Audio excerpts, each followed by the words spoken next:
Kursornya kelihatan? Petunjuknya ini? Enggak, dokter. Belum kelihatan dok kursornya. Kursornya nggak kelihatan ya?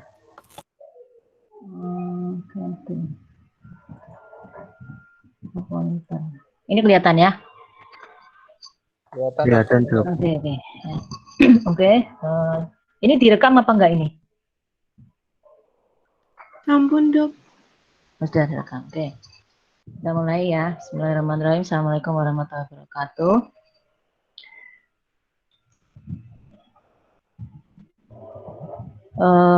Jadi sebelum kita belajar histologinya, kita harus tahu organ-organ penyusun sistem reproduksi pria. Ya, organ-organnya harus tahu dulu, dan saya kira sudah pada tahu ya di anatomi, ya. Jadi terdiri dari testis, ya, testis, kemudian epididymis, saluran, ini semua saluran semua ya, epididymis itu saluran yang kecil-kecil gitu ya, epididymis, kemudian ini ductus deferens, ya, ini saluran yang besar yang panjang naik gitu, kemudian bermuara di uretra. Ini harus pegang dulu ya supaya paham dulu. Oh ya, selain itu ada organ-organ sekunder gitu ya, bukan sekunder, organ-organ penyerta gitu, yaitu prostat ya dan vesicula seminalis. Ya, kalau yang saya sebutkan tadi saluran untuk jalannya cairan sperma. Kalau ada yang kurang jelas boleh silahkan bicara ya, enggak apa-apa. Ya, tadi ini prostat di sini letaknya, dan this is vesicle seminalis. Oke. Pegang dulu itu supaya nanti kita belajar histologinya, tahu tempatnya dan fungsinya apa? Tahu ya. Fungsinya ini ya, to produce, jadi menghasilkan, maintain, memelihara dan transport of the sperm, ya, cairan sperma. Ya, jadi kita harus ini dulu apa namanya ya, harus tahu dulu antara cairan sperma dan sel sperma. Ya, kalau sel itu ya selnya itu yang di dalam cairan. Nah, cairan itu jadi airnya itu ya, berupa semen. Ya kan, berupa semen. And then selain itu fungsinya adalah to produce and secrete male. Jadi selain memproduksi cairan sperma dan sel-sel spermanya, juga memproduksi hormon, ya, hormon reproduksi. Hormon ini maintaining, jadi memelihara sistem reproduksi supaya jalan baik, jalan normal gitu. Oke, sekarang one by one ya, supaya paham dulu ya. Testis letaknya sini ya, di dalam skrotum. Fungsinya tahu, fungsinya what is the function? Jadi fungsinya adalah spermatogenesis, to produce the sperm. Ya, spermatogenesis. Spermatogenesis itu adalah apa? Produksi sperma, produksi sel-sel sperma yang dimulai pada saat pubertas. Oke, dimulai pada saat pubertas dan continuous after, setelah seumur hidup gitu ya. Jadi spermatogenesis to produce sel-sel sperma, begins at puberty and then throughout the life, selama hidup. Berbeda dengan wanita, kalau wanita oogenesis. Oogenesis itu dimulai pada saat wanita itu berada di dalam kandungan. Besok kita bahas. Oke. This is the testis over here. And then, jadi nanti testis itu berupa saluran-saluran. Nanti kita bahas mikrosnya. Nah, saluran-saluran itu bermuara di epididymis. Di sini letaknya tadi ya, di atas testis gitu. Ya. Ini adalah saluran-saluran kecil-kecil di sini. Nah, jadi nanti cairan sperma yang dihasilkan di testis itu disalurkan di epididymis, saluran kecil-kecil di sini. Kemudian, jadi sel-sel sperma yang sudah matang ya, yang sudah matur itu sudah ada di epididymis. Jadi ini kita lihat epididymis itu nanti isinya apa? Isinya ya sel-sel sperma yang sudah matang di situ. Nanti kita lihat. Ya, and then bermuara ke ductus deferens, vas deferens atau ductus deferens. Oke, dia transport ya, dia menyalurkan gitu, membuat liwat gitu ya, liwat dari sel-sel sperma. Naik ya, jadi karena dia posisinya menyalurkan atau mengalirkan cairan, posisinya adalah naik, sehingga kita harus melawan gravitasi, ya kan? So in here ya, di dalam sini itu otot-ototnya adalah sangat-sangat tebal karena dia harus kontraksi mengangkat cairan itu supaya naik gitu. Oke, nanti kita lihat mikroskopisnya. Kemudian bermuara ke uretra ya, ejaculatory ductus itu di daerah sini ya. Ya yang muaranya dengan vesicula seminalis ya, ejaculatory duct, kemudian uretra. Oke. Ini epididymis dulu ya. Nah, ini vas deferens, vesicula seminalis. Nah, di sini letaknya. So it's attached to vas deferens. Jadi dia menempel ya di vas deferens. Di sini adalah kelenjar cairan ya. Jadi dia berupa kelenjar menghasilkan cairan yang sugar rich. Jadi dia kandungannya adalah fruktosa. Fruktosa, cairan fruktosa itu fungsinya adalah selain sebagai cairan ya. Cairan dia provides energy to sperm. Jadi dia memberikan energi kepada sel-sel sperma. Karena sel-sel sperma itu dia selain jadi dia ada fungsi pergerakan. So he needs energy. So, cairan di sini adalah provides energy to the sperm, sel-sel sperma itu. Oke, vesicle seminalis. Oke, and then di sini ada kelenjar prostat, ya, prostate gland. Di sini juga menghasilkan cairan yang menambahkan cairan untuk cairan sperma. Oke. Kemudian uretra, udah tahu ya letaknya di dalam penis. Oke, uretra ini selain mengalirkan cairan sperma juga mengalirkan cairan urin, ya kan? Cairan urin yang berasal dari berasal dari vesika urinaria, ya kan? Urin. Oke, uretra. Nah, oke tadi nanti kalau ada pertanyaan silahkan ya. Oke, sekarang kita bahas mikroskopisnya ya. Kita bahas testis dulu dari bawah ya, dari proses spermatogenesis, dari di mana sel-sel spermatozoa itu dibentuk, dihasilkan ya, adalah di dalam testis. Dinamakan spermatogenesis. Oke, kayaknya dulu di blok 2 udah membahas spermatogenesis atau belum? Saya kurang tahu ya. Kalau di angkatan dulu dibahas di blok 2, cuman di sini akan kita bahas sedikit karena kita nanti akan lihat sel-selnya seperti apa, sel-sel sperma di dalam di dalam testis ini. So we have to know what is spermatogenesis ya nanti. Oke, jadi testis itu bentuknya seperti ini. Ya, jadi kalau kita lihat mikroskopnya dia bentuknya adalah saluran-saluran kecil seperti ini.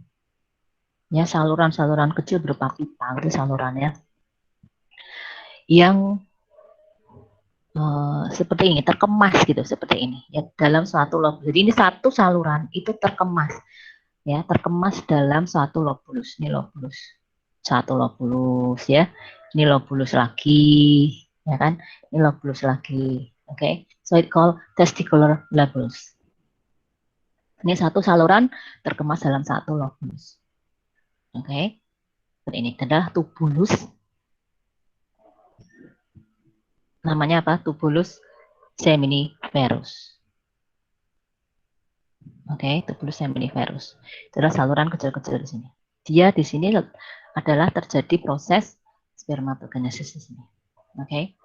And then tubulus seminiferus ini bermuara di saluran yang beranastomosis seperti ini ya. Anastomosis seperti ini. Tahu ya anastomosis ya? Apa namanya, saling berhubungan begitu, dinamakan rete testis. Ini di atas testis. Letaknya di bagian atas. Testis bagian atas. Disebut rete testis. Oke. Kemudian rete testis ini keluar sebagai saluran-saluran kecil-kecil seperti ini. Saluran pendek ya, pendek-pendek gitu, satu-satu gitu. Disebut ductus efferentes. Oke. Kalau satu namanya ductus efferentes, banyak ductuli ya, jamak ya. Oke, kemudian ductus efferentes ini bermuara ke mana ini? Epididymis. Ini saluran juga, epididymis juga saluran yang satu ya, tunggal. Satu saluran tunggal tapi dia terkemas gitu, meruntel ya, jawabannya dia meruntel di sini ya, begitu. Kemudian jadi membesar, tadinya kan kecil-kecil ini, besar jadi disebut ductus deferens. Ini harus dihafalkan dulu ya. Tubulus seminiferus bermuaranya ke rete testis yang seperti ini, anastomosis seperti ini. Kemudian saluran pendek-pendek disebut ductus efferentes. Kemudian epididymis, mulanya ke epididymis, kemudian mulanya ke ductus deferens. Ini harus dihafalkan dulu karena nanti kita bahas mikroskopisnya. Oke, ini saluran sel sperma. Oke, jadi testis itu dibungkus oleh sebuah jaringan ikat disebut tunika albigenia. Oke, tunika albigenia. Kemudian ada jaringan ikat juga ya di sini. Ya.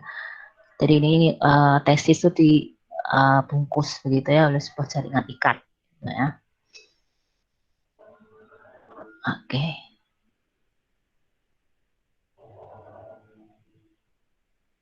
So, tubulus seminiferus terpendam dalam jaringan ikat. Ya.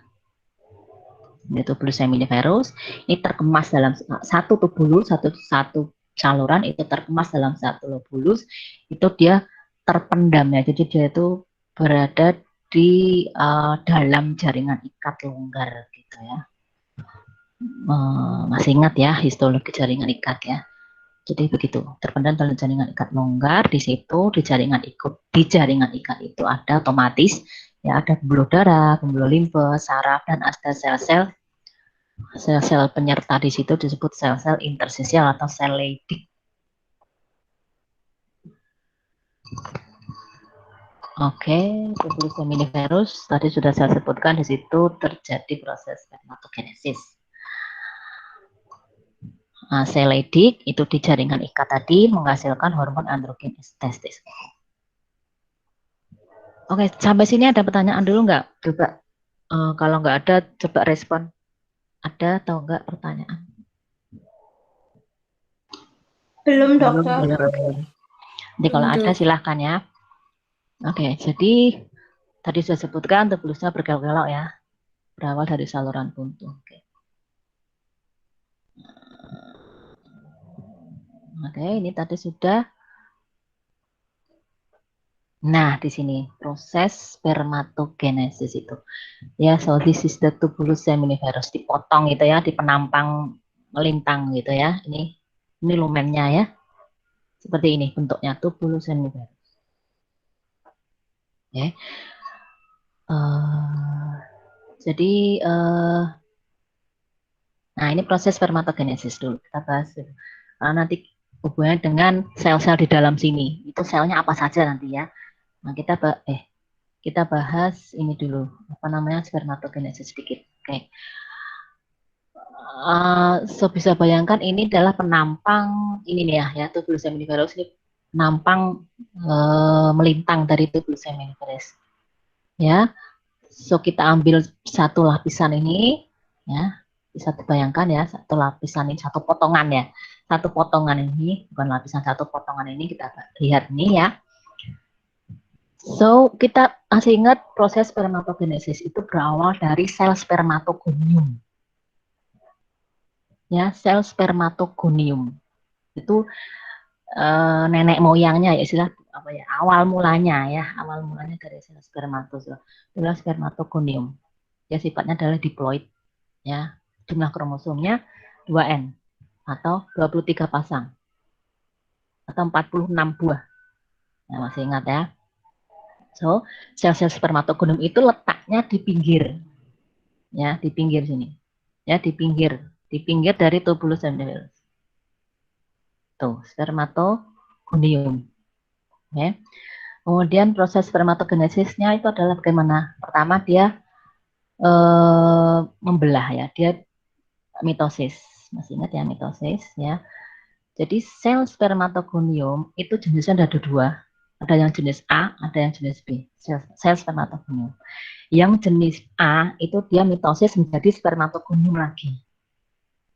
Ya kalau mitosis itu kan membelah jadi dua toh. Nah dua itu anaknya itu spermatogonium lagi. Ya itu yang tipe A. Yang tipe B, spermatogonium yang tipe B dia membelah jadi dua kan. Nah anaknya itu berupa sel lain lagi, bukan sel spermatogonium tapi sel spermatosit primer. Ya, primary spermatocyte. Yang spermatosit primer. Yaitu anaknya dari spermatogonium yang tipe B. Oke, jadi sel spermatogonium itu selalu ada. Dia akan selalu ada terus. Ya. Nah, dia belah jadi spermatogonium lagi, membelah lagi jadi spermatogonium lagi. Itu yang tipe A. Nah, yang tipe B, dia belah jadi yang spermatosit primer. Ini. Oke. Nah, spermatosit primer itu dia meletaknya dia agak ke pinggir lagi, agak ke pinggir. Tadinya kan di pinggir banget yang spermatogonium ya kan. Sedangkan yang spermatosit primer dia agak ke tengah gitu ya, agak ke tengah lagi. Agak ke tengah sinilah ya, agak ke tengah-tengah gitu. Oke. Itu yang spermatosit primer. Kemudian sel-sel spermatosit primer ini dia akan mengalami meiosis. Oke. Masih ingat proses meiosis ada dua tahap. Ya kan, meiosis pertama dan meiosis kedua. Meiosis pertama dia akan menghasilkan spermatosit sekunder. Sel spermatosit sekunder dia udah haploid. Anunya apa namanya? Kromosomnya dia udah haploid. Jumlahnya 23. Ya, N gitu. Kalau diploid tadi kan 2N. Oke, spermatosit sekunder. Kemudian spermatosit sekunder dia mengalami meiosis kedua jadi sel spermatik. Otomatis dia juga haploid. Ini nanti meiosis nanti di apa namanya dilihat lagi ya anunya apa di proses ya prosesnya dilihat lagi itu di biologi reproduksi ya. Saya hanya ingin menjelaskan letaknya ini tempatnya. Jadi sel spermatocyte primer itu di tengah-tengah gitu ya. Kemudian sel spermatosit yang sekunder ini agak ke tengah lagi. Dia agak ke tengah lagi. Jadi agak tengah lagi. Dari tubulus seminiferus. Ini tubulus seminiferus. Oke, kemudian sel-sel spermatid ini dia akan mengalami diferensiasi ya menjadi sel spermatozoa. Nah, ini yang sudah matang, sel spermatozoa. Ya. Nah, diferensiasi jadi sel spermatozoa. Nah, ini sudah di tengah-tengah, sudah di tengah-tengah lumen tubulus seminiferus. Ini ya.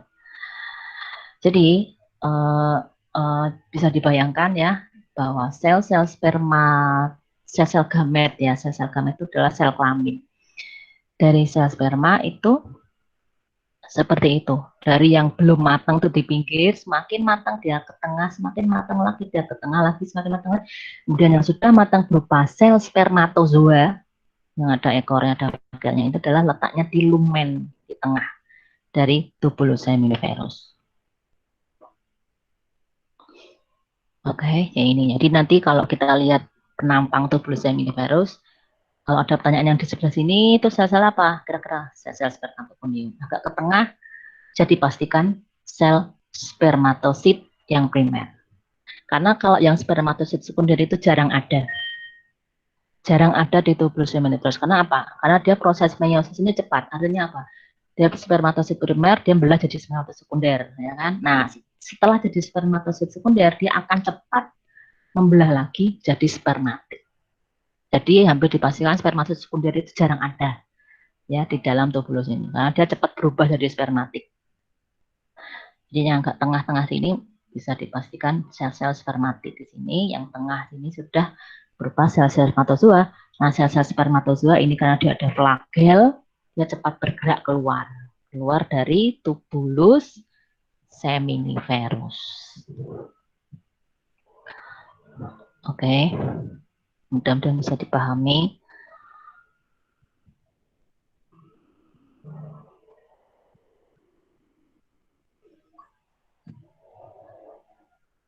Ya, ini apa-apakan aja nama-nama selnya ya.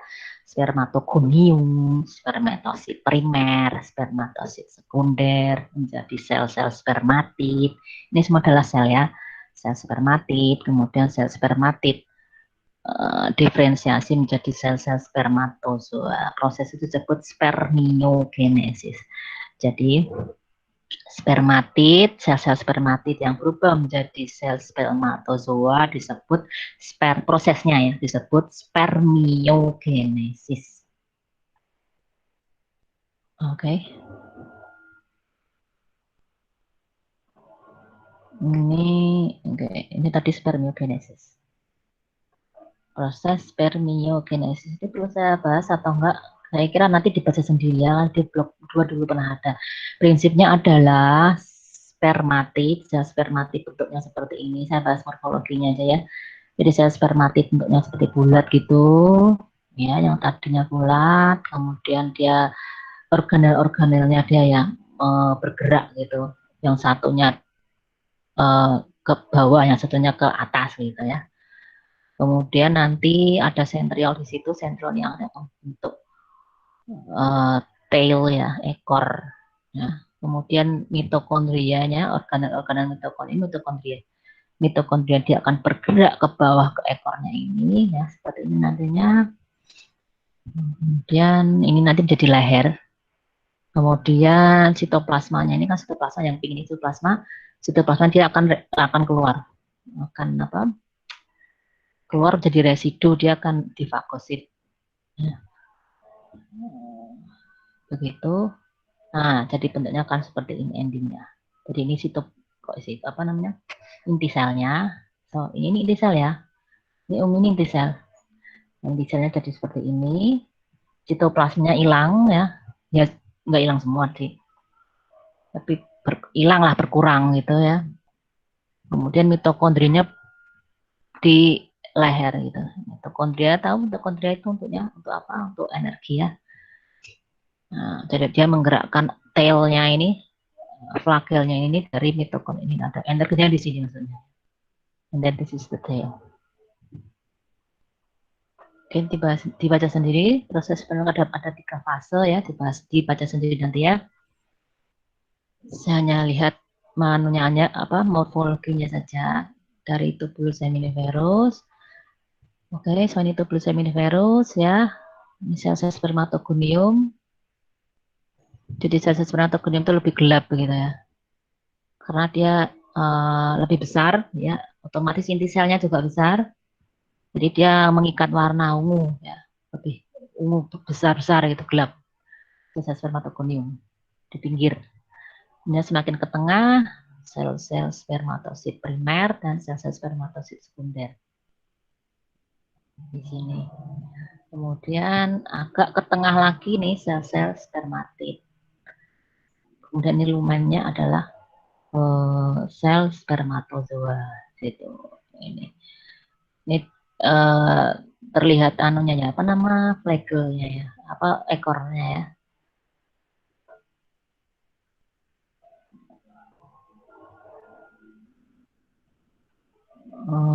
Ini tubulus seminiferus ya. Penampangnya seperti ini. Ada pertanyaan atau enggak sebelumnya? Sebelum saya lanjutkan lagi.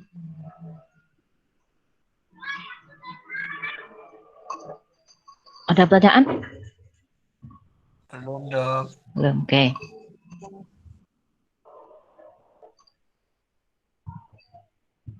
So, tubulus seminiferus itu lapisannya, oke, ini lapisan tubulus seminiferus ya. Sebentar ya, oke. Jadi tubulus seminiferus lapisannya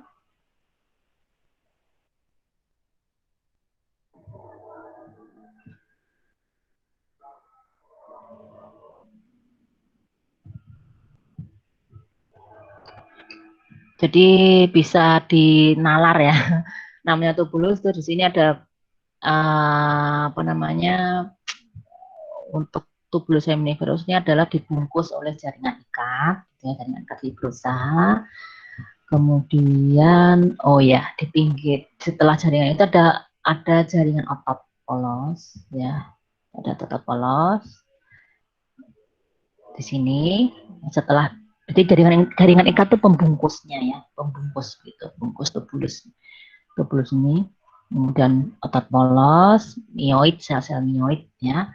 Kemudian baru sel-sel germatosit, sel-sel sel.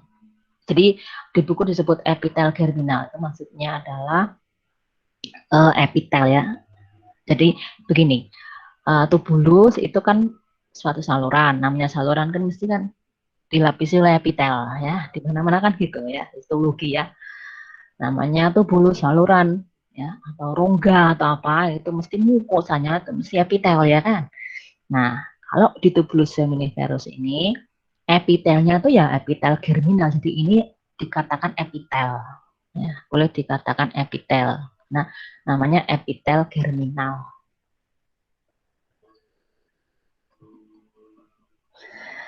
Kenapa disebut epitel germinal ya? Karena itu dia terdiri dari sel-sel gamet ya, sel-sel gamet atau sel kelamin ya. Jadi jenisnya adalah epitel germinal.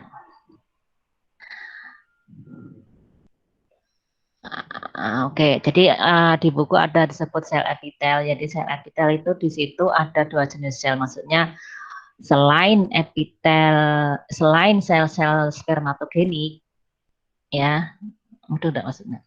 Jadi selain sel-sel sperma, ya, dalam berbagai tahap, ya, dalam berbagai tahap ada spermatogonium, spermatid, spermatosit primer, ya, dari berbagai bentuk. Itu juga ada sel lain yaitu sel Sertoli. Makasih. Ya, ada sel lain disebut sel Sertoli. Itu adalah sel penyokong. Jadi ini dua jenis sel ini disebut sel epitel gitu. Karena dia melapisi tubulus, paham ya? Karena dia melapisi tubulus ini kan saluran ya, dia melapisi. Jadi ini disebut sel epitel, sel-sel epitel ya. Bisa disebut gitu. Meski sebenarnya bukan sel epitel sungguhan, tapi karena dia melapisi jadi dikatakan sel-sel epitel. Terdiri dari apa? Terdiri dari sel spermatogenik itu sendiri, ya, dari berbagai jenis sel sperma, ya, dan ada sel Sertoli. Sel Sertoli itu adalah sel penyokong dari sel-sel sperma. Paham ya? Ada yang kurang paham mungkin?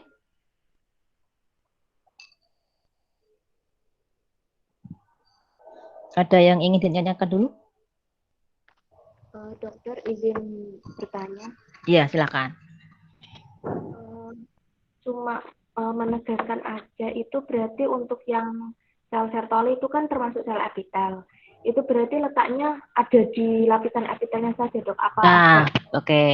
Pertanyaan bagus. Jadi sel-sel Sertoli itu letaknya jika nanti seperti ini. Jadi saya untuk gambarnya ya.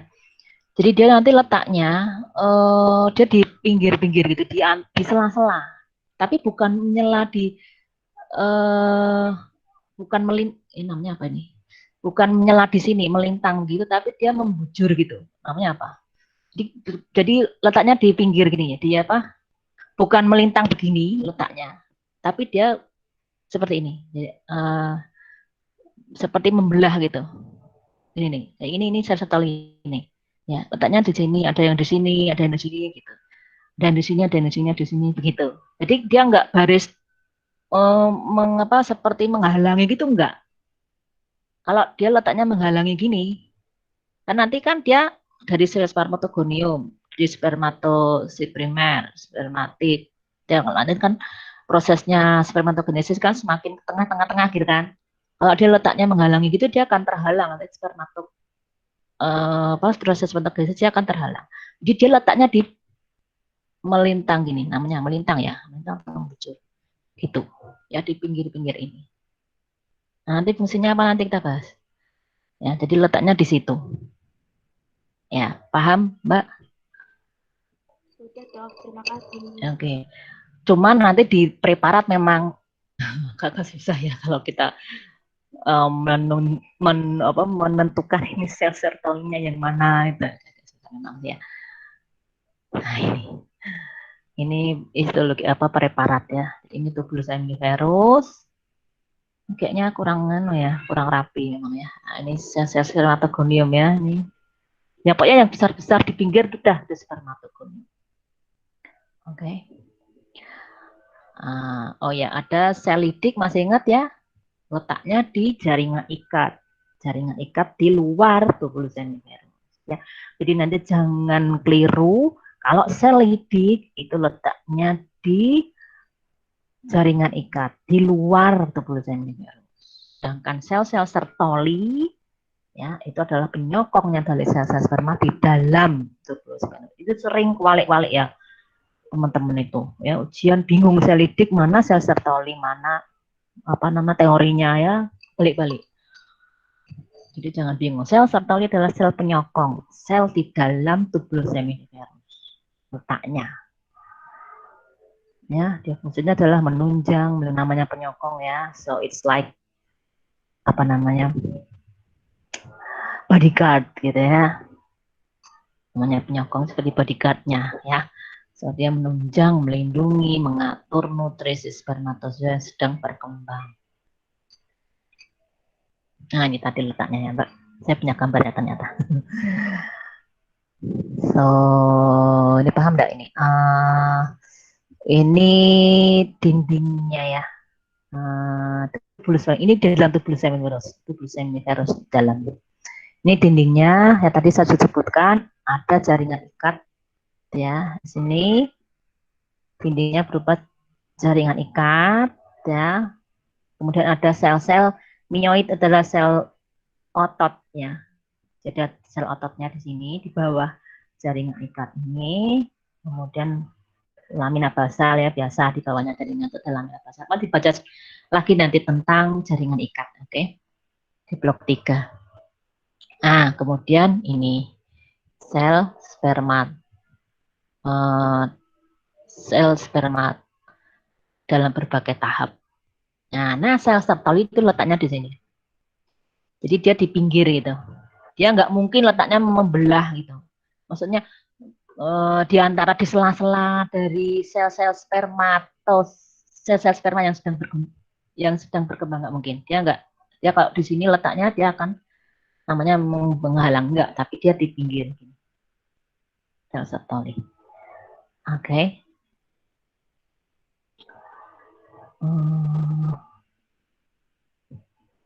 Jadi sel sertoli itu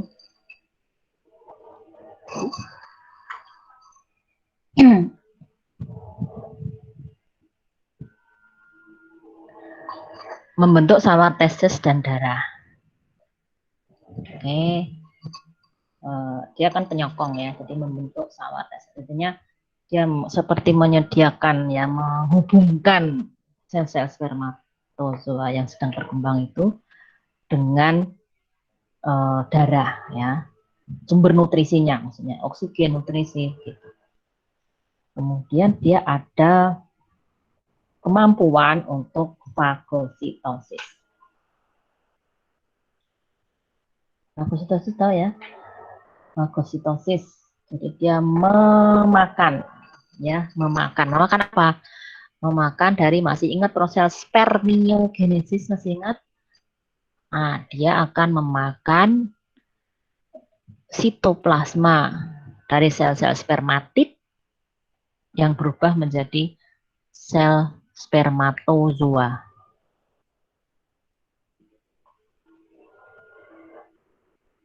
Ya, masih ingat ya tadi itu dimakan oleh sel Sertoli. Kemudian sel Sertoli ini juga mensekresi protein ABP, androgen binding protein, di bawah kendali testosteron dan FSH. Ini proses spermasi ini proses apa namanya, protein ini menyokong ya, apa namanya, membantu ya, maintain itu memelihara, maintain proses spermatogenesis.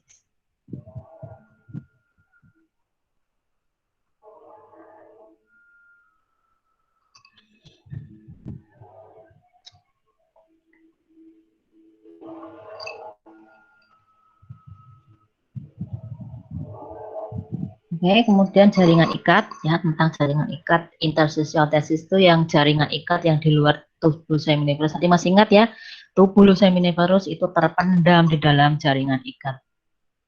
Ya, jadi di dalam jaringan ikat. Ya, jadi masih bisa dibayangkan ya, tubuh seminiferus itu saluran-saluran ya, ibaratnya itu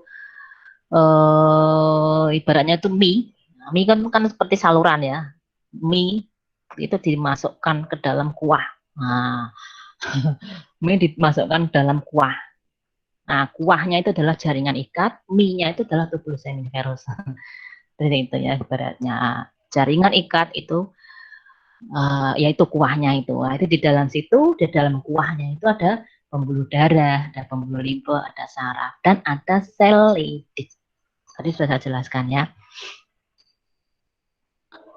Jadi sel lidik di dalam jaringan interstisial atau jaringan ikat itu dia menghasilkan hormon testosteron. Hormon testosteron itu untuk proses spermatogenesis ya. So proses spermatogenesis itu di bawah kendali hormon-hormon. Dia nggak jalan sendiri ya. Dia nggak jalan sendiri, tapi dia di bawah kendali ya hormon-hormon kelamin ya. Di antaranya ini hormon testosteron. Oke. Dan ada di bawah kendali hormon LH dari hipofisis. Ini ada grafiknya ya. Nanti dibaca sendiri ya fisiologinya ya.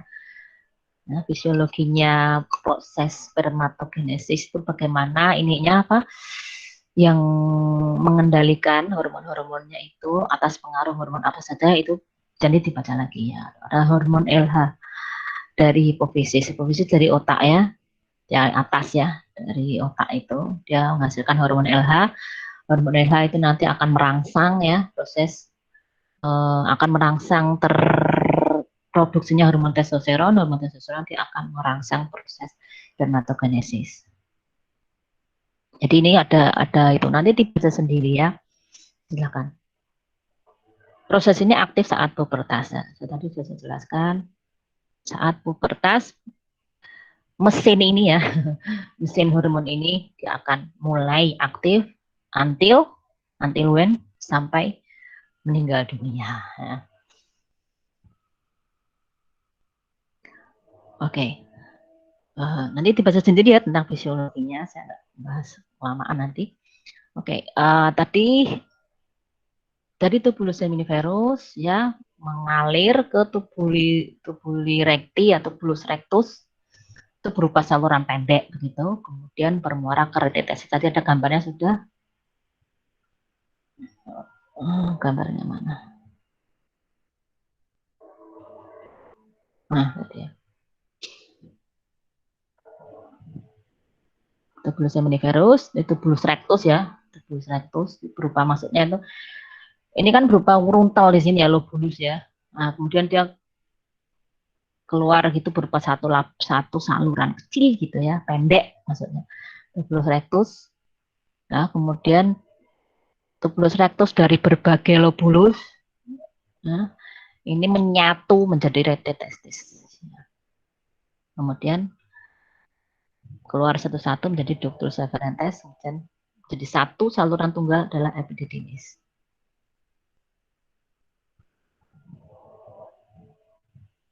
Oke, so ini semua harus urutannya harus hafal ya. Urutannya harus hafal biar nggak bingung nanti.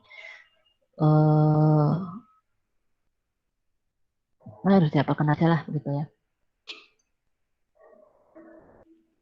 Jadi tubulus rectus dan retetestis ya itu berada di dalam nih ya, tubulus rectus dan testis, tubulus ductuli efferentes itu di dalam testis. Ya. Saluran salurnya di dalam masih di dalam testis. Yang dipungkus oleh tadi ya jaringan ikat tubusa tadi loh ya, masih di dalam testis. Oke.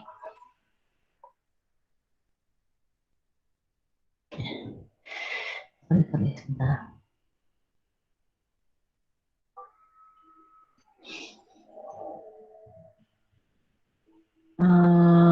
Oke, so tubulus itu di yang tubulus rectus, tubulus retetestis, retetestis dan tubulus efferentes itu sel-selnya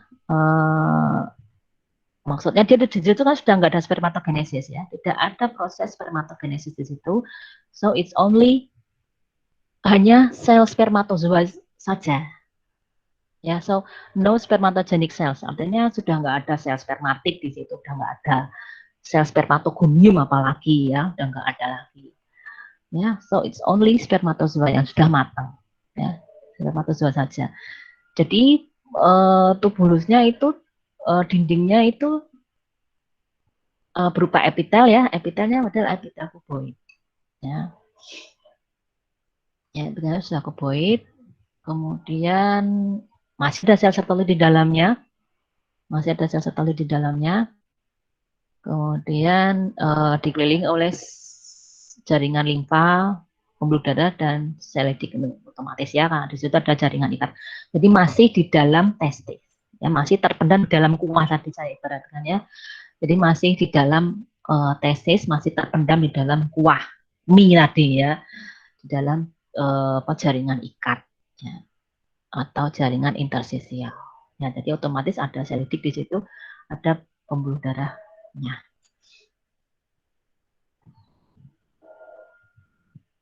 Oke, so it's like this ya, bentuknya seperti ini.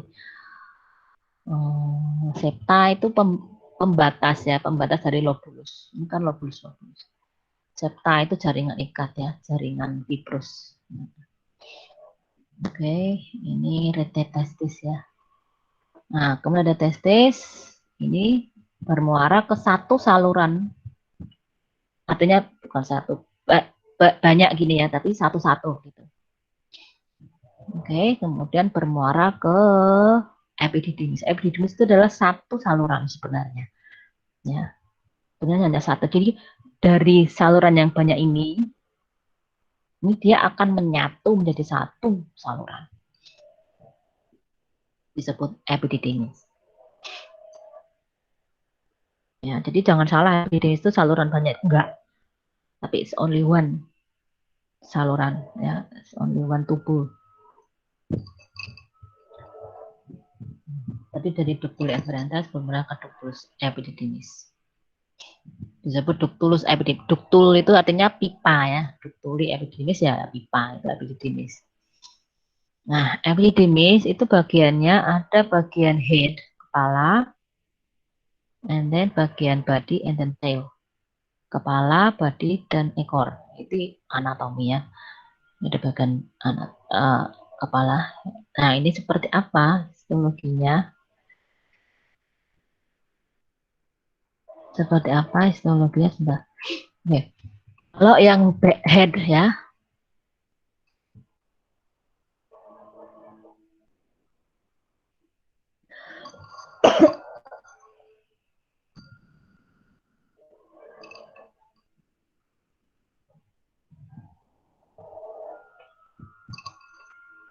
Oh, yang kepala, oke. Yang kepala itu epitelnya kolumner ya. Epitelnya kolumner dan epitelnya itu ada sel-sel epitelnya itu ada stereocilia dan cilia. Jadi seperti apa ya epitelnya itu? Seperti masih ingat pseudokompleks ya di trakea ya, ingat ya, ada silianya ya kan? Nah, kayak gitulah. Ya, jadi dia silianya.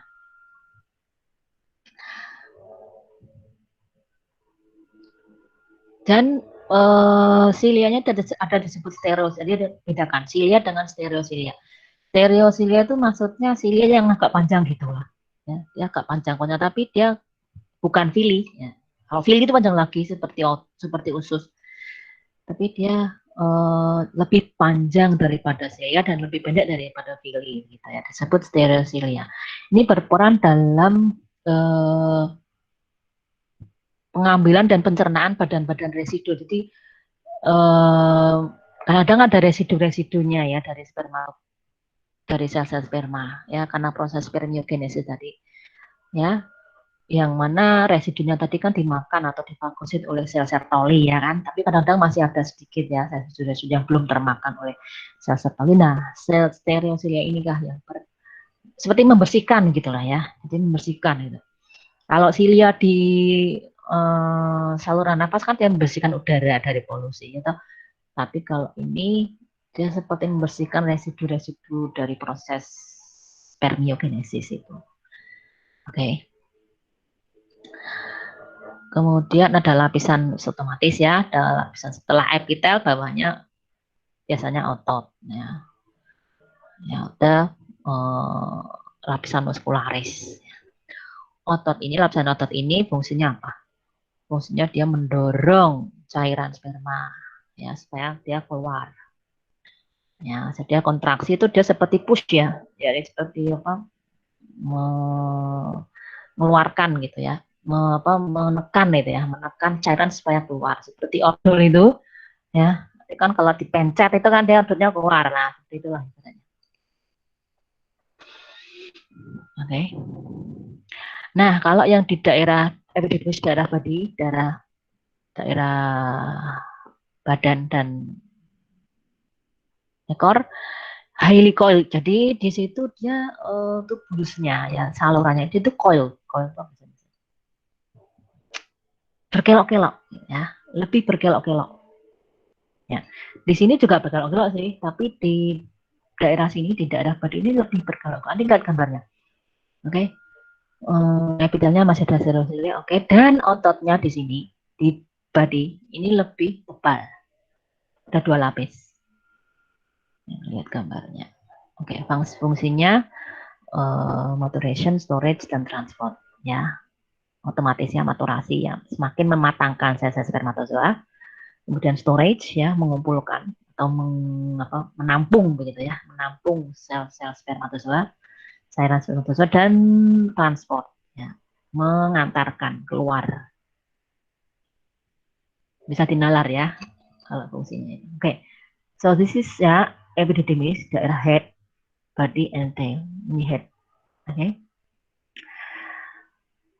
Jadi di sini dia epitel, lihat ya, lumennya tuh lebih kecil ya, lumennya lebih kecil ya, tapi epitelnya lebih tebal, ya, lumennya lebih sempit, lumennya, ya, sempit, dan tubusnya juga lebih kecil. Ini satu saluran loh ya, jangan bayangkan ini banyak saluran enggak.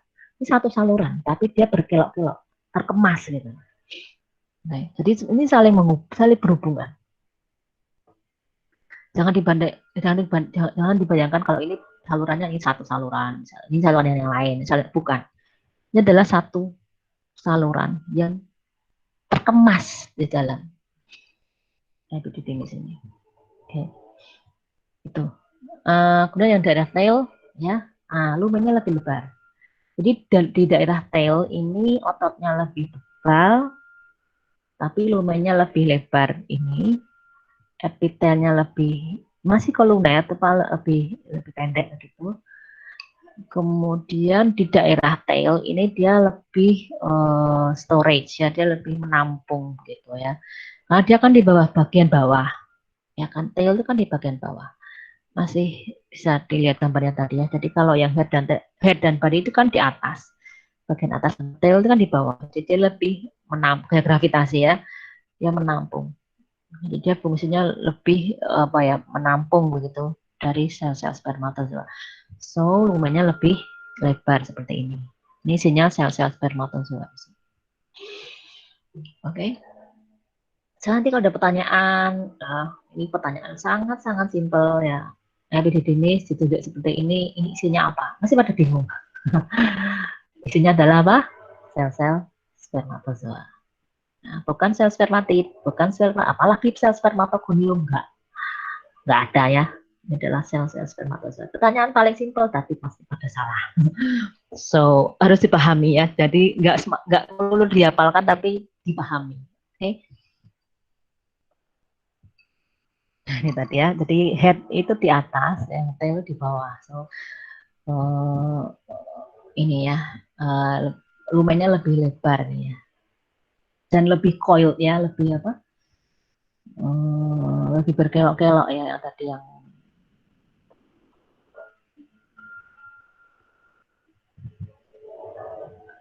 yang di sini yang lebih berkelok, sorry, bisa kebalik. Yang lebih berkelok-kelok itu yang atas ya, lebih coiled ya. Iya nggak sih? Ini kalau saya salah, mohon dibenarkan ya. Nalarnya sini lebih berkelok-kelok sini ya, atas yang di sini lebih nanti akan lama-lama dia akan menjadi sebuah saluran satu yang panjang disebut ductus deferens. Artinya kan berkelok-kelok di dalam sini, berkelok-kelok di dalam sini, jadi berkelok-kelok kan. Ini lama-lama dia akan menjadi satu, terurai ya menjadi satu.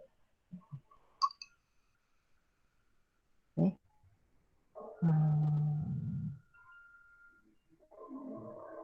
Oke.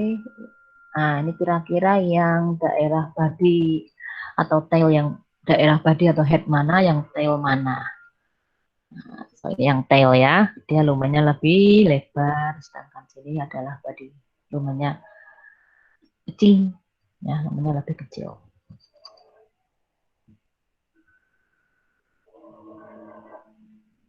Oke, sekarang lanjut ke ductus deferens. Ductus deferens.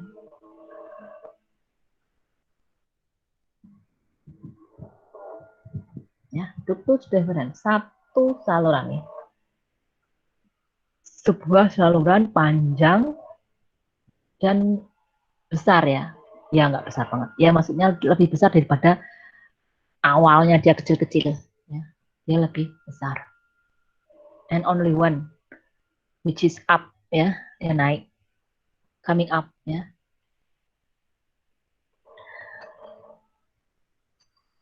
Epitelnya berupa epitel pelapisnya berupa epitel kolumner, pseudostratified columnar epitel. Di bawahnya ada lamina propria, biasa ya. Kemudian bawahnya lagi adalah lapisan muscularis. Itu sudah hukum alam ya.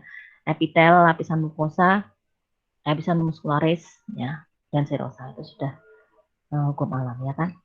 Usus gitu, semua juga gitu kan ya. Tapi yang istimewa di sini adalah lapisan otot dari ductus deferens itu ada 3 lapisan, longitudinal, sirkular, dan longitudinal. Kemudian dia kan ke atas ya, naik. Di daerah ampula, epitelnya akan semakin tebal. Ya, epitelnya. Kita lihat nih. Nah, ini penampang dari ductus deferens. Kita lihat di sini. Ini epitelnya. Ini lumennya. Jadi lumennya sempit seperti ini. Lumennya sempit seperti ini. Ini epitelnya kolumner ya. Epitel kolumner. Sorry.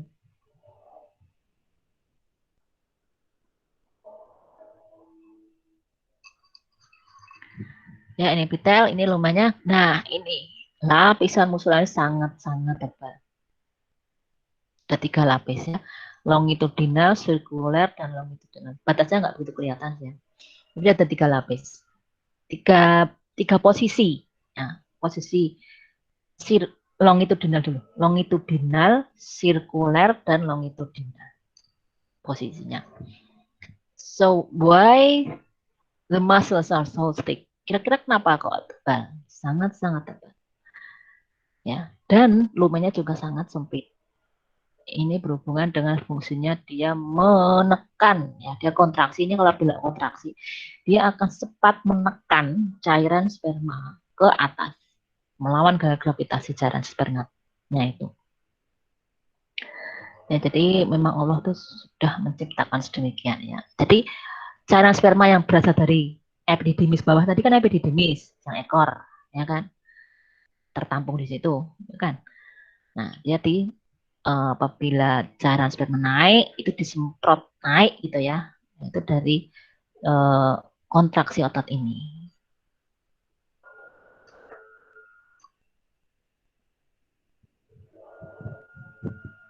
Ini epitelnya ya. Tampak epitelnya kolumner panjang. Oke. Panjang gitu. Ini lumennya. Nah, ini ototnya ya tampak ya. Yang longitudinal, sirkuler, tapi nggak begitu batasnya nggak begitu kelihatan. Tapi ini ototnya ya. Otot-otot polos. Ototnya. Ini lumennya sempit. Ya, jadi lumennya memang sempit karena untuk mengpush ya, mendorong naik itu, jadi lumennya harus memang sempit. Kalau lumennya lebar kan susah naik ya kan. Oke, now vesicle seminalis. Sebelumnya ada pertanyaan enggak?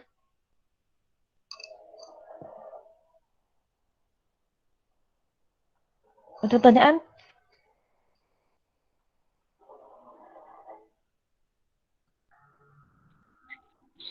Belum, Any question? Oke. Vesicula seminalis. Jadi epitelnya itu masih epitel pulmoner ya, tapi dia mukosanya tuh full, jadi melipat gitu. Ada gambarnya nggak sih?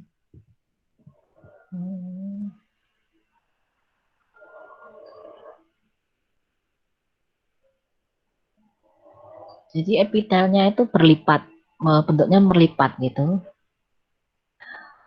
Dan ada kelenjar, ya, kelenjar sekretarius yang menghasilkan cairan ya. Di bawahnya epitel ada topolos, sirkular dan longitudinal dua lapis. Nah, produksi dari kelenjar di vesicle seminalis ini diatur ya, diatur oleh hormon testosteron. Jadi dia menghasilkan 50% sampai 70% dari cairan semen, ya, cairan sperma. Jadi dari bawah tadi cairannya masih sedikit ya, lebih banyak sel-sel spermatozoanya dari bawah, dari epididymis. Kemudian dia kan diantar naik oleh ductus deferens tadi ya. Nah, kemudian vesicle seminalis ini lah yang menghasilkan cairan lebih banyak. Jadi dia memberikan cairan ya lebih banyak untuk sel-sel spermatozoa. Cairan ini berupa fruktos ya. Nah, ini tadi saya bilang. Jadi epitelnya itu fold gitu ya. Folded gitu. Yang mana epitelnya ini dia tidak hanya sebagai epitel pelapis, tapi dia juga epitel sekretori. Jadi dia menghasilkan. Ya tidak hanya melap. Jadi ductus apa namanya? Apa tadi namanya? Vesicle seminalis itu dia berupa kantong gitu ya. Ini kan kantong. Tapi dia lumennya itu sempit itu ya. Jadi tidak berupa kantong lebar seperti lambung itu enggak. Tapi dia lumennya sempit gitu. Dan epitelnya seperti ini ya, kolumner yang menghasilkan cairan. Tidak hanya melapisi tapi dia menghasilkan cairan. Itu epitelnya. Oke. Okay, and then we going to prostat ya, prostat. Nah, prostat itu berupa kelenjar, ya, kelenjar yang bentuknya tubuh alveoler. Jadi dia seperti saluran gitu, panjang-panjang tapi dia pendek, ya, saluran tapi pendek. Gambarnya nanti ada gambarnya. Oke. Okay. Di dalam sebuah jaringan ikat fibromuskuler. Oke. Okay. Jadi kelenjar itu adalah epitel. Epitel itu kan ada dua, epitel pelapis dan epitel kelenjar. Yang ini adalah epitel kelenjar. Nanti lihat gambarnya. Oke. Nah, seperti ini ya. So ini kelenjar ya, kelenjar prostat. Oke. Jadi masih ingat ya, kalau gambaran kelenjar itu seperti ini ya teman-teman ya. Masih ingat kelenjar air liurnya gambarnya kayak gini. Kelenjar di mana pankreas ya. Nah, ini kelenjar prostat seperti ini.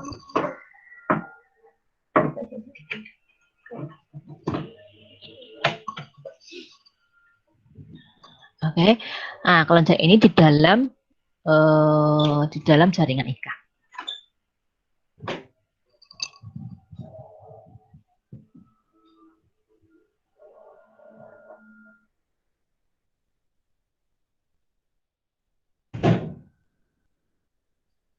Nah, ada 3 area di prostat ya, central zone, transition zone, and then peripheral zone.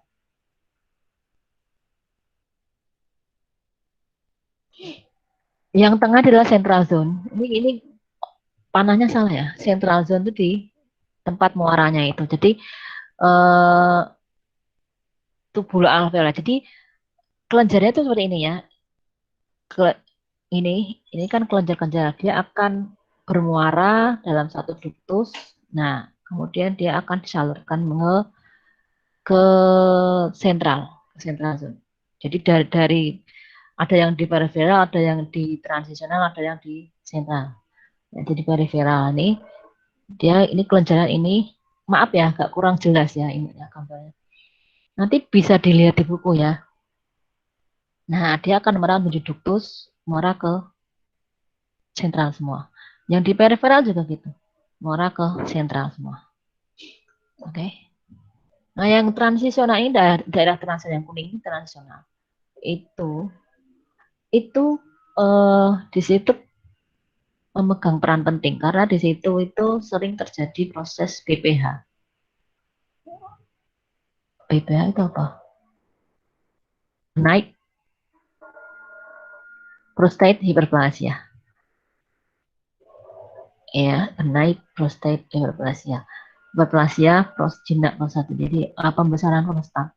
Ya, apabila ada pembesaran prostat itu bisa dipastikan daerah situ itu yang membesar. Ya, seringnya. Nah, kalau sudah membesar, dia akan menekan uretra. Ya, toh?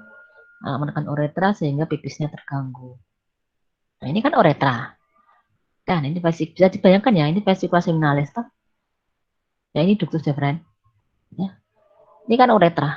Ini kan bolongan ini kan uretra. Uretra. Ya kan? Nah, terus itu ya, prostat. Menghasilkan cairan prostat. Ya, jadi menambah air ya, cairan ya untuk semen. Oke. Kemudian sekarang masuk ke udah keluar ya organ muskuler apa namanya? Organ genitalia luar ya, penis. Sudah ke organ genitalia luar. Oke, penis itu ada 2 massa ya, 3 massa sorry. Erectile tissue. Jadi dia itu sangat sensitif. Oke. Nih. Oke.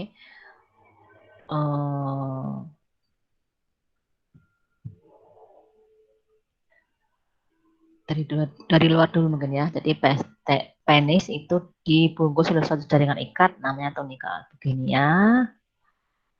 Oke.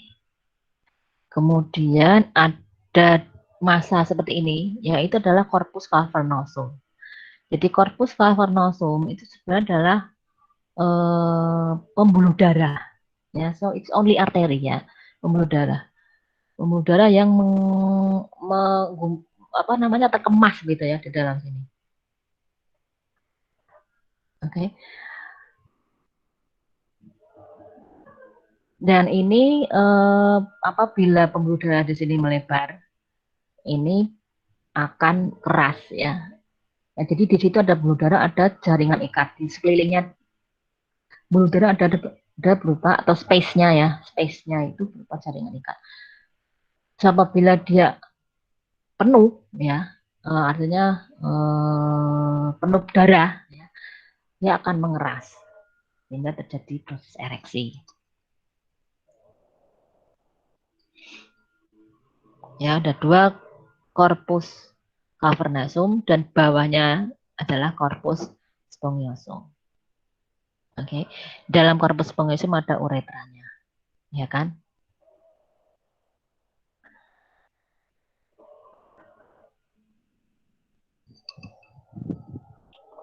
Ada pertanyaan dulu atau enggak? Ini bentar ya. Saya jeda dulu. Ada pertanyaan?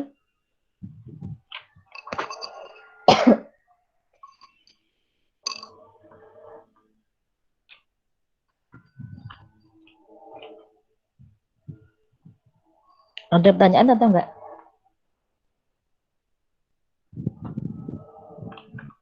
Belum, dokter. Belum, dokter. Oke.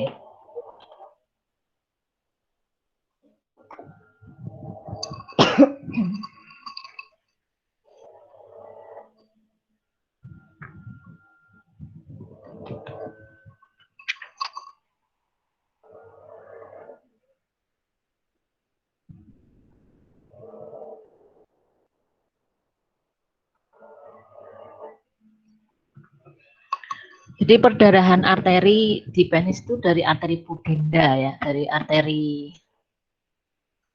yang awalnya kan arteri pudenda interna ya, anatomi itu ya. Kemudian arteri profunda, ya kan?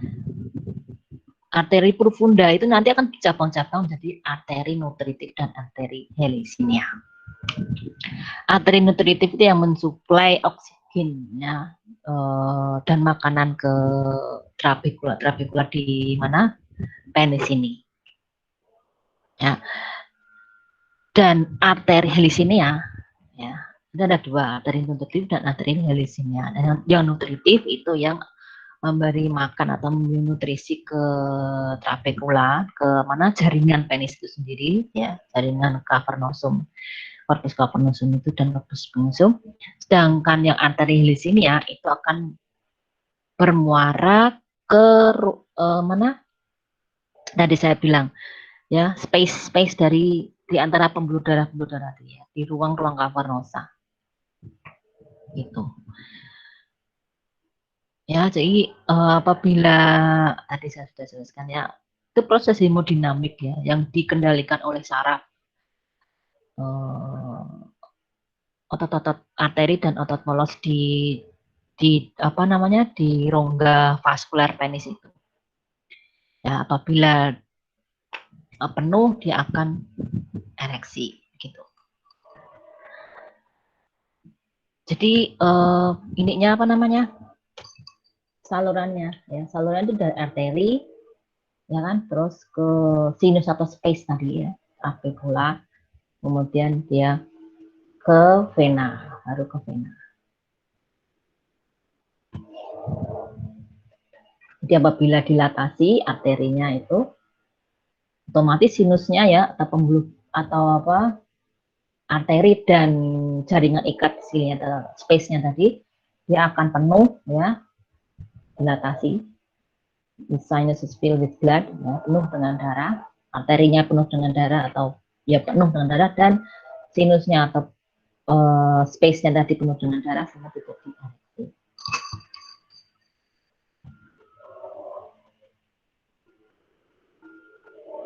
Ini histologinya seperti ini ya.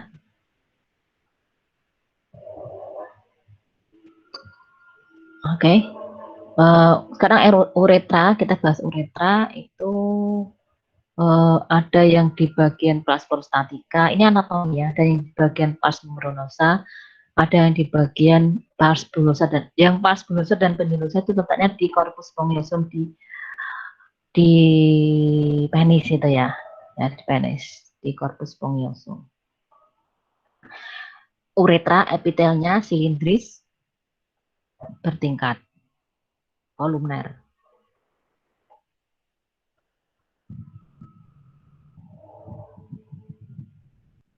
Ya, tapi uretra yang bagian luar itu sudah squamous kompleks karena dia berhubungan dengan dunia luar. Ya. Ini uretra dibahas di uro enggak? Ya. Punya prinsipnya uretra itu Kalau yang di dalam ya itu epitelnya masih kolumner ya, di pars membranosa ya. Tapi kalau yang pars bullosa ya, yang di daerah corpus spongiosum itu epitelnya adalah squamous dan dari luar ya, luar epitelnya. Oke, mudah-mudahan bisa dipahami. Kalau ada pertanyaan bisa disampaikan sekarang. Kalau ada pertanyaan enggak?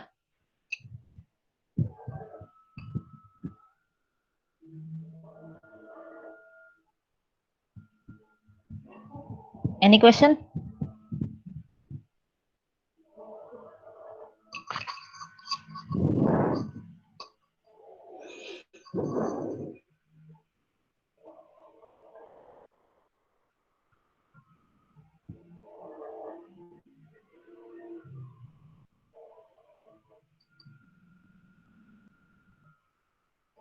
Ada pertanyaan?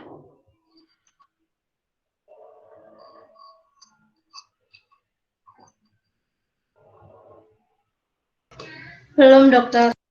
Oke, nanti kalau ada pertanyaan boleh silakan WhatsApp saya ya. Feel free. Pertanyaan yang berkembang ya. Artinya kalau di buku sudah ada ya, ya nggak apa-apa sih. Monggo, selama saya bisa jawab, saya jawab. Mudah-mudahan sukses semuanya dan mudah-mudahan bisa dipahami untuk besok. Besok kuliah saya lagi ya, reproduksi wanita. Ya dokter, Pukul berapa? sama dok, jam 7.50 sampai 9.30. Oke, insya Allah. Untuk PPT saya belum bisa, dari kemarin itu saya belum bisa enroll di IFK ya, atau saya kirim ke koordinator histologi. Tadi siapa ya? Saya dok, Nabila. Nabila. Ye. Oke. Sudah terima WhatsApp saya? Yang tadi PPT-nya? yang pria sampun dok. Sudah ya. Nanti saya kirim ya di situ aja karena saya nggak bisa enroll di IFK. Harusnya di IFK juga karena itu untuk dokumen FK juga ya. Tapi saya belum bisa, jadi saya mohon maaf. Nanti di share aja ya Dok. ke teman-teman. Oke. Mudah-mudahan bermanfaat. Sukses selalu dan berkah ya. Mudah-mudahan segera berlalu masa pandemi ini ya. Oke. Baik, dokter. Oke, boleh dengar suaranya semuanya? Baik, Iya, dokter. dok. Ya, dokter. Baik dokter. Baik dokter. Iya, dok. Baik, dokter. Iya, dok. Baik, dokter. Oke, thank you. Oke, thank you. Bye-bye. Assalamualaikum. Waalaikumsalam. Salam dokter. Makasih dokter. Masih, Terima dok. kasih dokter. Thank you, dokter. Makasih, dokter.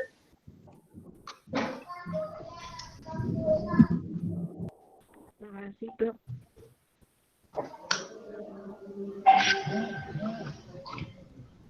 Siapnya apa ya gitu?